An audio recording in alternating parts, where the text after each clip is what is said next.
Euskal Herriko herritar gehienak 10-tik 9 erdera nagusi den herri eta auzoetan bizi dira.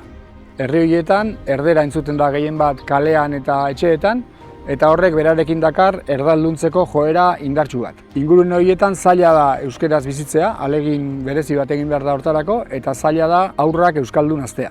Herri eta auzo horietan erdalduntze goiztiarra deitu dezakegun fenomenoa gertatzen da. Zer da hori? Etxean euskera jaso duten haurrak ere eskolara joaterekin batera erdalduntzen joatea.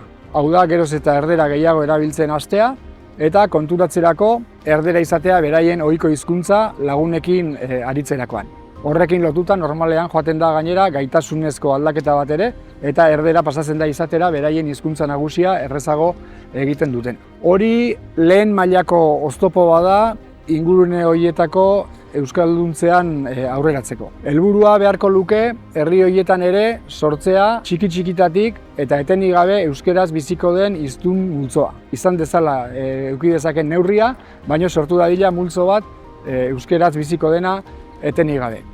Horrek gainera lagunduko luke etxean euskera jaso ez duten haurrak ere euskerara erakartzen, eta aurrera pauso sendoa izango litzake ingurune horien euskalduntzean aurrera egiteko.